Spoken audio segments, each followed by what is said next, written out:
모세는 역사적으로 위인 중에 한 사람입니다. 유대인들 그리고 우리 기독교인들 또 뿐만 아니라 무슬림들에게 아주 영웅 중에 영웅으로 존경받고 있습니다. 아브라함도 있고 또 다윗 왕도 있지만 모세가 더 정말 유대인들에게 훌륭한 사람으로 추앙받는 이유는 다름 아닌 노예살이하던 자신의 백성들을 출애굽한 그 공로가 있기 때문에 그렇습니다.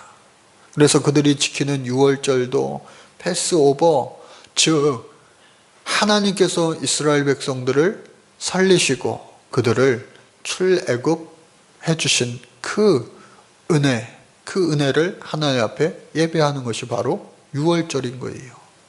그래서 이 이스라엘 백성들에게는 모세 정말로 귀하고 복되고 또 존경할 만하다라고 여기는 겁니다.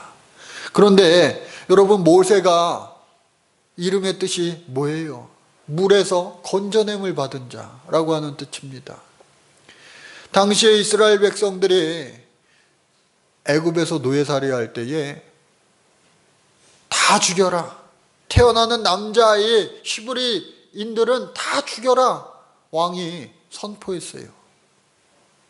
다 태어나자마자 남자아이네 죽여, 다 죽일 수밖에 없는 그러한 형편에 아이를 낳았는데 그 아이가 너무 사랑스러워 죽일 수가 없는 거예요. 그래서 바구니에 석청을 발라 강물에 흘려보냅니다. 때마침 목욕 나온 애굽의 공주가 그 아이를 보고 그 아이가 너무 사랑스러워 그 아이를 몰래 왕궁에 데려가 숨어 키웠어요. 그래서 그의 이름이 어떻게 해요?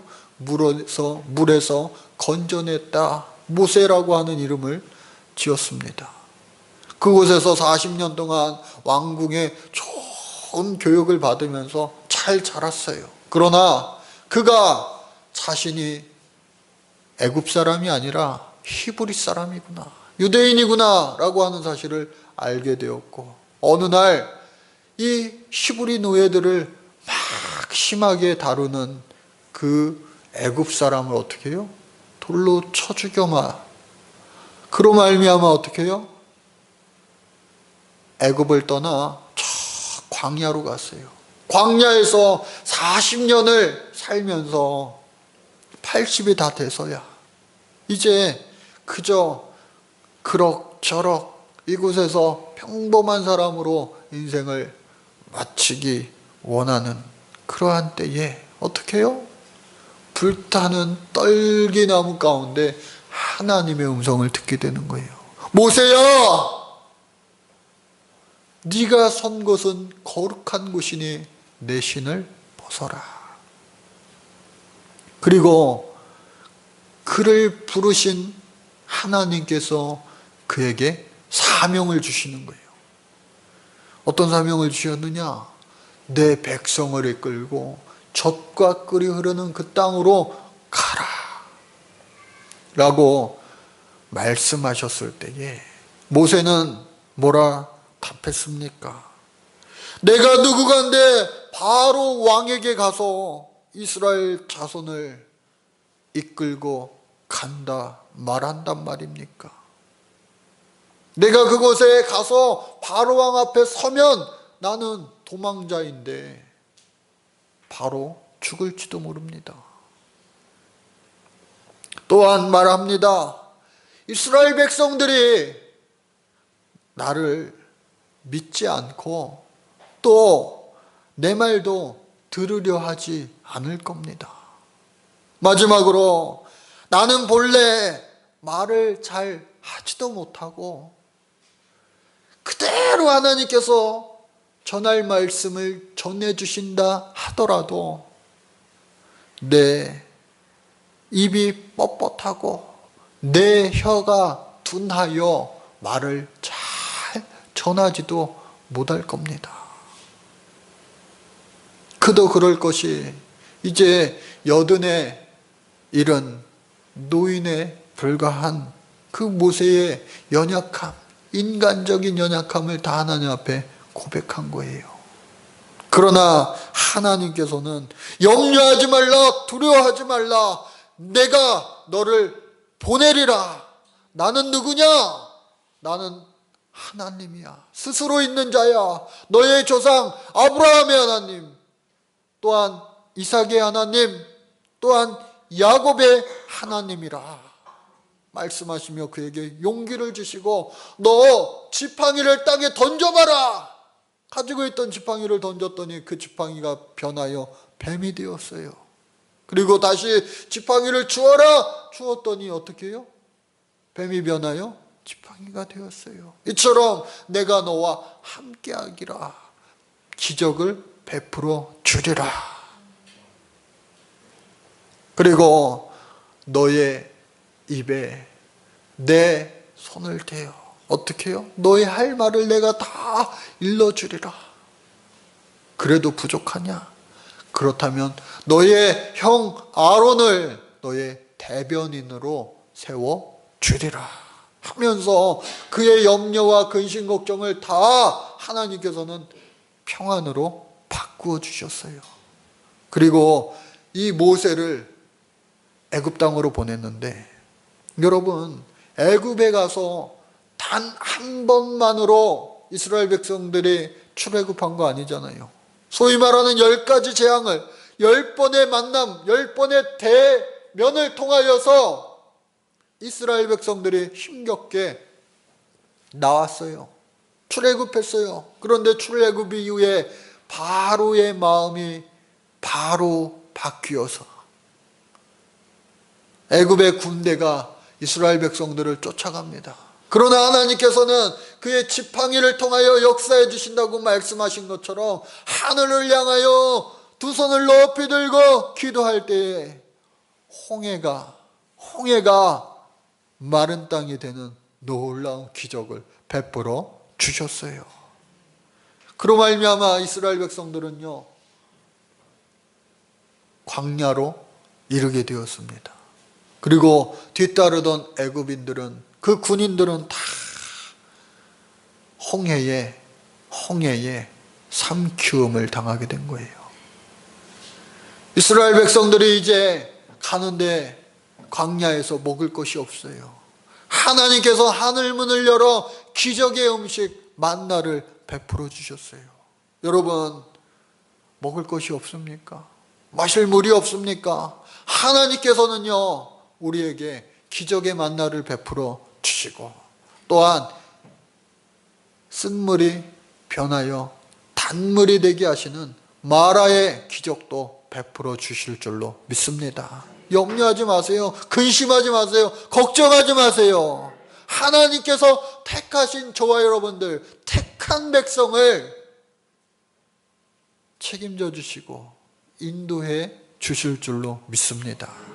그런데 여러분, 예수 믿고 예수님이 주신 그 명령과 비전을 따라 살 때에 시온엘의 대로가 활짝 열리기도 하지만 때로는 가시밭길, 고난의 길을, 광야길을 만나게 되는 것이 바로 우리의 신앙생활일 수가 있다고 하는 거예요. 모세도 이스라엘 백성들을 이끌고 이제 홍해를 건너 바로 가나안 땅, 그 젖과 꿀이 흐르는 비옥한 땅에 이를 줄만 알았지만 무려 40년 동안을 광야에서 고난을 당해야만 했어요.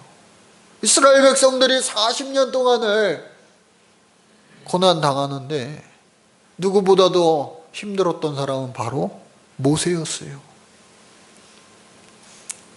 사람들이요, 모세를 원망합니다.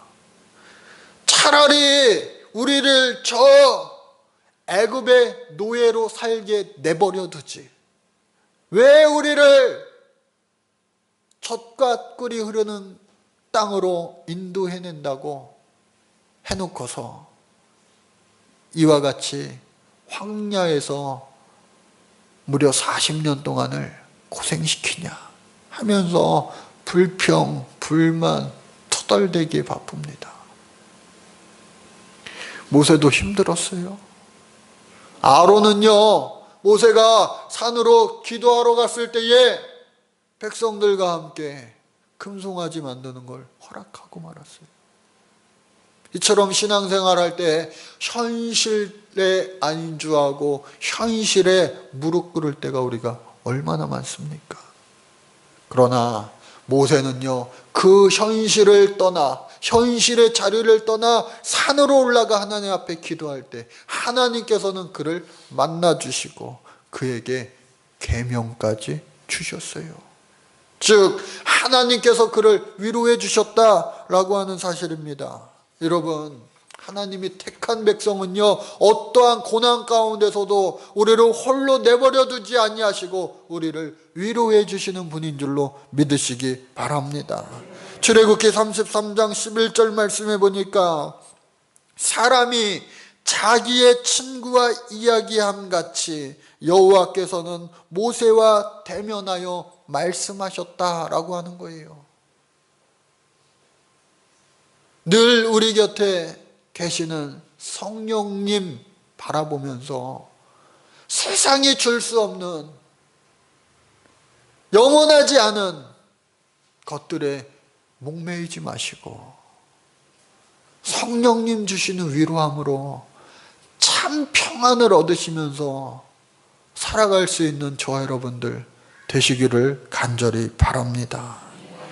오늘 본문 말씀 보니까요, 벨릭스에 이어 유대 총독이 된 베스도, 그가 역시 유대인들의 환심을 사기 위하여 가이사랴에 있는 바울을 예루살렘으로 보내려고 했어요. 그러나 바울은 로마의 왕에게, 황제에게 재판받을 것을 요청하면서 예루살렘에 가지 않으려고 했어요. 왜? 예루살렘에 가는 것은 내가 곧 죽는 것을 의미할 수 있기 때문에. 왜? 가는 길에 40명의 그를 죽이기로 결단한 사람들이 죽일 수도 있고, 그래서 가이사랴에 머물렀습니다. 그런데 이 베스도 총독이 아그리빠 왕을 비롯하여 많은 이들을 초대를 했어요. 그를 보낼 수 없으니 오셔서 두루두루, 내가 취임한 지 며칠 안 되니 연회도 베풀고 오셔서 우리와 함께 즐기세요. 그 가운데 하나 사회적인 커다란 이슈, 바로 이 사도 바울의 재판도 함께 참여해 주세요. 오늘 본문 말씀을 보면은요, 크게 세 단락으로 나누어집니다. 1절부터 13절은요, 부활하신 예수님을 만나기 전의 모습을 자기가 이야기하는 거예요. 나는요, 유대인으로서 철저하다고 소문난 바리새인 파에 속한 사람, 바리새인 중에 바리새인입니다. 내가 얼마나 철저한 유대인이었는지 여러분 다 아실 거예요. 저는요, 괜찮은 사람이었다고요. 우리 집안도요, 참 좋은 집안이었다고요. 내가 예수 믿는 사람을 붙잡아다가 감옥에 가두는 그러한 일을 대제사장의 공문을 받아 외국에서까지 그 일을 행한 사람이라고요. 예수 믿는 사람을 죽이고자 할 때 나도 찬성표를 던진 사람이라고요. 예수 만나기 전의 모습이었어요. 그러나 그가 14절부터 23절 부활하신 예수님을 만나게 된 그 사건을 이야기합니다. 사울아, 사울아, 어찌하여 나를 핍박하느냐? 주여, 니시오니까 나는 네가 핍박하는 예수니라. 불가항력적인, 거절할 수 없는 은혜를, 부르심을 이 사도 바울은 입게 된 거예요. 꼬꾸라졌어요. 너무나 강한 밑에 꼬꾸라졌어요. 앞이 보이지 않았어요. 도저히 눈을 뜰 수가 없었어요. 비늘이 그의 눈을 가렸어요. 이게 뭐지? 살면서 이러한 일은 처음 겪는 거예요. 부활하신 예수님께서 나의 인생을 송두리째 뒤바꿔버리는 사건을 만드신 거예요. 이제는 그가 달라졌어요. 예수를 핍박하던 자에서 이제는 예수를 증거하며 전하는 자가 되었어요. 내가 죽기까지 예수님을 전하겠습니다. 내가 이스라엘 백성들과 또 뿐만 아니라 나에게 주신 특별한 사명, 하나님을 모르는 이방인들에게 가서 예수님을 전하겠습니다. 얼마나 멋진 사명입니까? 얼마나 멋진 부르심입니까? 그런데 사도 바울 역시도 모세처럼 고난당하는 거예요. 그가 받은 고난을 그는 고린도후서 11장에 고스란히 기록하고 있습니다. 내가 복음 전하면서 수고를 넘치도록 하였고 옥에 갇히기도 더 많이 하고 매도 수없이 맞고 여러 번 죽을 뻔하였고 유대인들에게는 40대를 때릴 수 없는 한 대 가만 39대의 매질을 무려 5번이나 받았고 로마인들에게는 너무 가혹해서 행하지 않는 채찍에 짐승의 뼈를 매달고 납덩어리를 매달은 그 채찍으로 사람을 때리는 것, 태형에도 3번을 당하였고 한 번 사람들에게 돌발매질을 당해서 죽을 뻔도 하였고 또 배 타고 가다가 배가 3번씩이나 파손하였고 일주야를 깊은 바다에서 지내기도 하였고 여러 번 여행하며 강의 위험과 또 강도들의 위험과 동족들의 위협과 이방인들의 위협과 신의 광야에서의 위험과 바다에 또 거짓 형제의 위협과 또 뿐만 아니라 헐벗고 잠자지 못하고 목마르고 줄이고 여러 번 굶고 이러한 사람이 당할 수 있는 모든 고난을 나는 한없이 당하였는데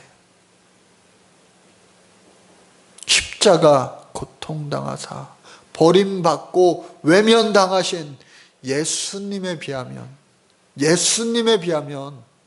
내가 당하는 고난은 별거 아니죠. 이와 같은 마음이 이 사도 바울에겐 있었어요. 그러나 힘들고 어려울 때 여러분 우리 모두가 나를 위해 죽으신 십자가 고난당하신 예수님 사랑을 생각하시기 바랍니다. 그러나 정말 힘들 때 예수님 사랑, 예수님 고난 생각되어지기도 하지만 정말 힘들 때 있잖아요.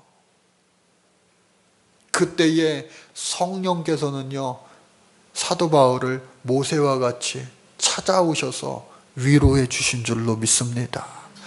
힘들고 어렵고 고생되고 정말 억울할 때 더 가까이 찾아오셔서 만나주시는 주님의 위로하심을 살면서 여러분들 반드시 경험할 수 있기를 간절히 바랍니다. 그래서 사도 바울은 그런 의미에서 고난이 내게 유익이라 고백했던 거예요. 고난이 내게 유익이라. 그래서 이와 같이 예수님 만난 사건을 다 전하니까 베스도의 반응이 뭐냐? 네가 미쳤도다. 아니 내가 간증을 하면 아멘 하고 나도 예수 믿어야지 그런 반응이 있으면 참 좋을 뻔한데 베스도의 반응이 뭐예요? 네가 미쳤도다. 네 많은 학문이 너를 그렇게 미치게 만들었도다. 여러분 살면서 어디에 미쳐본 적 있으십니까? 사람들이 막 나를 향하여 야, 너 미쳤어, 미쳤어. 어떤 사람은 세상에 미친 사람도 있을 거예요. 야, 나는 도박에 미쳤어. 야, 미쳤어, 미쳤어. 아, 나는 술에 미쳤나 봐, 술에. 아, 도저히 끊으려고 그래도 끊을 수가 없네. 또 어떤 사람은 나는 사랑에 미쳤어. 사랑에 미쳤어. 나는 우리 집 강아지가 최고야. 아유, 예뻐. 내 자식. 살면서 여러분, 학생들, 나 공부에 미쳤어. 나 다이어트에 미쳤어. 운동에 미쳤어.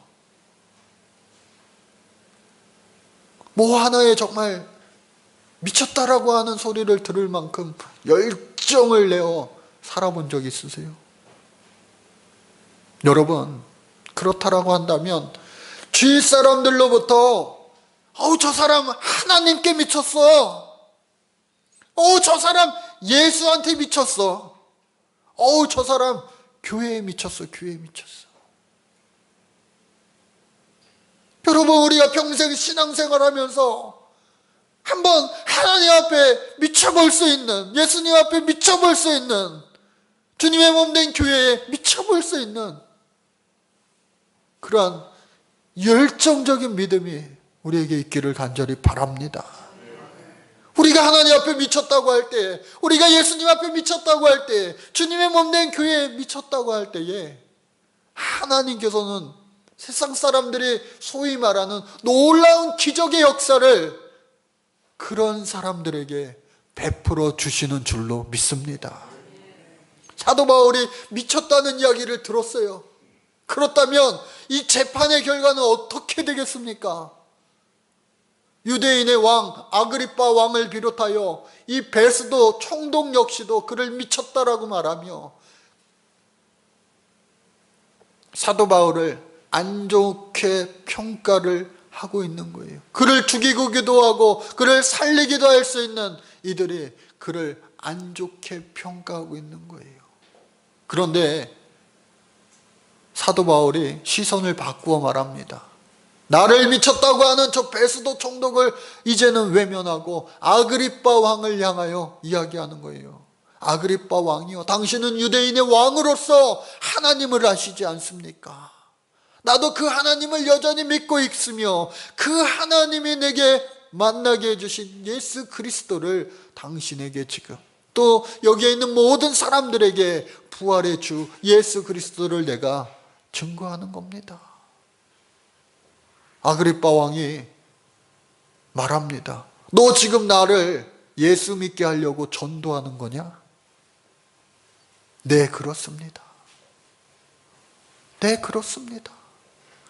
목숨을 건 대답입니다. 네, 그렇습니다. 여기에 있는 모든 사람이 저는 내가 지금 감옥에 갇혀 재판받는 것 외에 예수 믿는 이 모든 행동을, 마음을 다 본받기를 원합니다. 여러분, 이렇게 재판이 되었다라고 한다면 그는 미치광이 취급을 받아서 사형을 당할 수도 있고, 그리고 그는 로마의 해가 되겠다라는 판단으로 그를 사형에 처할 수도 있어요. 그러나 아그리빠 왕을 비롯하여 베스도와 또 높은 권세 있는 자들이 모여서 마지막으로 회의를 하는데, 이 사도 바울 어떻게 하면 좋겠냐 회의를 하는데, 하나님께서 어떻게 해요? 사도 바울의 고백처럼 22절에 보니까 하나님께 도우심을 받아 내가 오늘날까지 서서 높고 낮은 사람 앞에서 증거하는 것은 선지자들과 모세가 반드시 되리라고 말한 것밖에 없으니, 즉 모세처럼 나도 하나님 주신 사명을 이루어드리는 그러한 놀라운 축복을 얻게 되리라. 그리고 그 하나님의 도우심으로 말미암아 내가 지금까지 죽지 않고 살아 있노라. 높은 사람들에게도 복음을 전하고 낮은 사람에게도 복음을 전하고 로마의 황제에게까지 복음을 나는 전하여야 하리라. 지금 유대의 왕에게 복음을 전합니다. 그리고 유대의 총독에게 복음을 전합니다. 그러나 나는 더 나아가 어떻게 해요? 로마의 황제에게까지. 그 하나님의 도우심, 그 하나님의 도우심이 저와 여러분들의 인생길 가운데도 반드시 때를 따라 나타날 수 있기를 주의 이름으로 축복합니다. 하나님이 그를 또 도우십니다. 어떻게 도우셨느냐? 그에게 주신 사명을 이루기 위하여, 로마에 가서 황제에게도 복음을 전하게 하기 위하여 어떠한 판결이 나게 하셨느냐? 30절에서 32절 해당하는 말씀이, 왕과 총독과 번이게와 그 함께 앉은 사람들이 다 일어나서 물러가 서로 말하되 이 사람은 사형이나 결박을 당할 만한 행사가 없다. 즉 사도 바울은 무죄다 판결을 내리게 된 거예요. 하나님의 도우심으로 말미암아 그가 살아나게 된 줄로 믿습니다. 그리고 마지막 32절에 보니까 이에 아그리빠가 베스도 더러 일러 가로되 이 사람이 만일 가이사랴에게 호소하지 아니하였다면 놓을 수 있을 뻔하였더라. 즉 풀려날 수 있을 뻔하였는데 안 풀려난 것은 그에게 고난이 아니라 오히려 축복임을 우리는 알 수가 있어요. 왜? 더욱더 안전하고 더욱더 안전하게 로마로 갈 수 있는 유일한 길이었기 때문에 그렇습니다. 여러분, 지금 고난처럼 보이는 그 무언가가 우리 주변에 있습니까? 나의 앞길에 있습니까? 오히려 그 고난이 주를 위하여 내게 유익이 될 줄로 믿습니다. 그러한 간증이 여러분들 믿음으로 말미암아 우리의 삶의 큰 열매로 나타나게 될 줄로 믿습니다. 하나님 감사합니다. 사도 바울처럼 우리 모두가 하나님 앞에서 주신 사명과 부르신 목적에 합당한 열매 맺는 삶을 살아갈 수 있도록 주님이 인도하여 주시옵소서. 하나님의 도우심으로 말미암아 우리 모두가 아름다운 열매 맺는 축복의 주인공 삼아 주실 줄로 믿고 의지하며 예수님의 이름으로 간절히 기도드립니다. 아멘.